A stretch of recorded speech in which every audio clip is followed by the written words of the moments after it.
Hello, Salvador. How are you? My name is Sean Everett, and I am the website analysis expert over at Zucker Marketing. Thank you so much for talking with Eric. He sent your website over to me for analysis, and it's interesting because you say that you serve the Thornton area, but this is clearly Denver, a place I've been many times. But nonetheless, you have a beautiful website. That's what I'm going to talk to you about. And I see that this is residential roofer, but you also have a commercial roofing section, so that's good. But I'm not really here about the aesthetics of it because the aesthetics is sort of like when you go and get your car painted at a body shop, right? The painter has done a good job, and people go, "Wow, nice car." So they say, "Yeah, let's go for a ride," and they hop in. That's exactly what a good website will do. It'll be like somebody wants to hop in. So they'll want to start clicking at the different things that you have, solar, gutters, and scroll down and see what's going on. That's what a beautiful website does. So kudos on that. But here's what I am talking about. I am sort of like one of the mechanics, or at least mechanical inspector in my case. And what I do is I look at the mechanics of the website. Let me show you what I'm talking about. This is a paid tool that I use. It's called Ahrefs, and it has a lot of the metrics of your site. Now I'm going to come back to that because the next thing I do after that is a simple search for Thornton, Colorado roofer.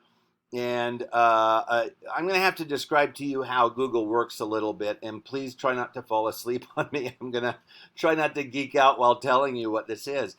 So a Google search, everything in there is determined, its placement by the Google algorithm. And the Google algorithm was developed by Google in order to give its search results customers the best results, the most what they call relevant results. And relevancy is different to you and me than it might be to Google because when I'm looking for a good roofer, for instance, I want somebody who has good workmanship and good materials and a reasonable price. Relevancy for Google is having a good website that meets the criteria of the algorithm. So let me show you. These first three here are what we call the map pack. They're attached to this map. And the only thing that they have done different than the other folks down below them, because they can be listed down there too, is they have filled out a Google business profile. It's like a Facebook profile. It's just, it asks you different questions about your business, like what year you opened and what your daily hours are. There's some tick boxes and stuff. It's something that you could do yourself. It is a little complex. I would suggest having somebody with some experience do it because the result you want is to get up here in the map pack. So the more thorough, the better.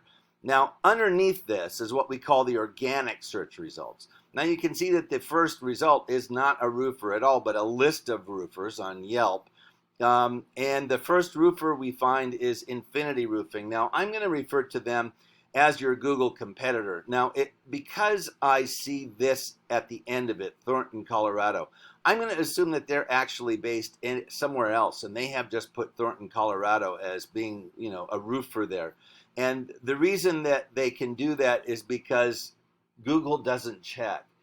So they may do roofing in Thornton. So somebody who's looking for a local roofer say, oh, good, they're based in Thornton. Well, they're not. They're just putting that on their website. And if you put it on a website, it is true, right? So now I'm going to show you your website again. I think yours is way more beautiful. But here's the thing. I'm going to do something right off the bat here. I'm going to cut and paste into this word counter. You have 380 words. I'm going to do the same for Infinity. Copy and paste. They have 682. So as far as algorithms go, an algorithm, of course, is a mathematical construct. And so what it is looking for is more. More is better. So 682 beats 380. So you want to have more words than your competitor at the very least. But here's the deal. Google loves content. They want a website that is very informative for their search customers. So they want a minimum of 1,500 words on your homepage. Now, that's not hard to achieve, to be honest. I mean, it sounds like a lot, and it sounds like it would mess up with your design here, but it doesn't have to. You already have a bunch of beautiful, paragraphs and things talking about your business. Now, your website designer didn't know what to put in here in order to get you a better Google result, but we do. That's what I'm talking to you about today. Here we go. I'm going to show you, these are the number of keywords that you have. When I was talking about the words, all words are not equal. It's not just you want to put the word roofer in your website, 1,500 times so that it will come up in a Google search. No, it's looking for words that are in a natural way. You have 168 keywords. Now, that's not bad at all for a website, but I'm going to show you what your competitor has. They have 3,700. So once again, when the algorithm is looking for somebody that wins, well, there it is. Now I'm going to show you their keywords just to make it easy. Of course, somebody's looking for them specifically. They'll type in Infinity. Roofing in Denver, roofing contractor. This is probably a good time to tell you that since Thornton is kind of Denver, what you want to do is make sure that you have Denver in your website, or any of the other communities around you that you Littleton that you service. Because if it's not in your website, then you won't come up in that search. So it's just like if I went and I was your website designer and I put, gorillas like bananas somewhere in your website.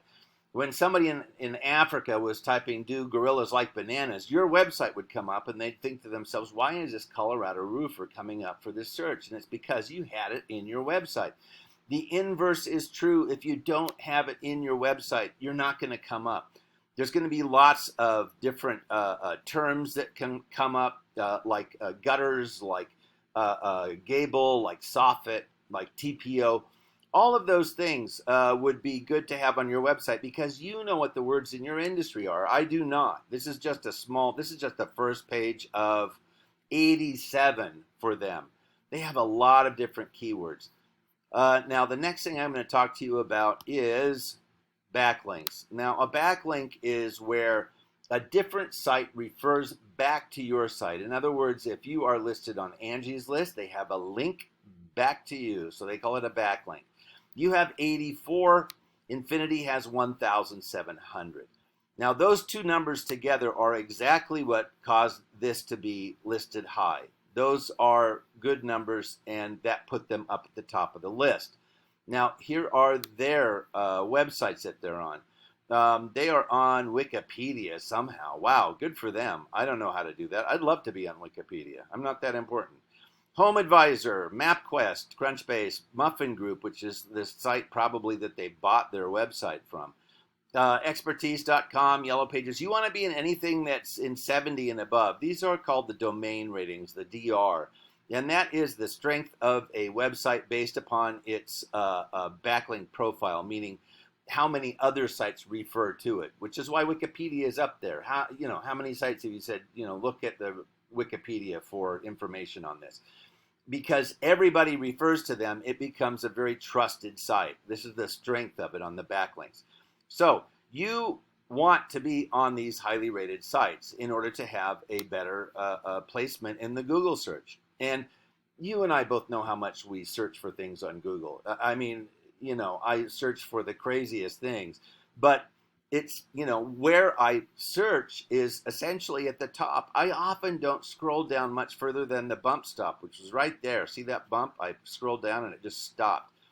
It stops at the related searches. You can try it on your own computer, and you'll see that if you open up a new Google search and just scroll down as fast as you can, it'll bump stop at the related searches. Now, that's as far as most people will scroll. So what you want to do is be higher in this, and I'm going to show you where the rubber hits the road. Your traffic last month was 193, and your competitor was 6,000. So that is 600 times more opportunities to get an estimate,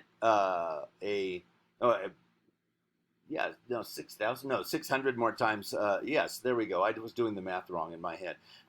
Anyway, that many more opportunities to get a request for an estimate, that many more opportunities to get a potential customer, that many more opportunities to put money in your pocket.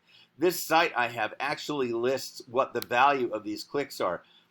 Your value is 1,300, and theirs is 57,600 based upon your market. So, you don't have to get up to 6,000. I mean, they're a big company that services apparently a lot of different areas, but getting it up higher would be very much in your interest. And you can do that quite easily with just manipulating and tweaking some of the things that are already in your website. So this is where we think Eric might be able to give you a hand. Give him a call and he would be happy to guide you through the next steps. Thank you so much for watching. I hope I've been helpful and given you some ideas for your website. Thanks for watching. Have a great day.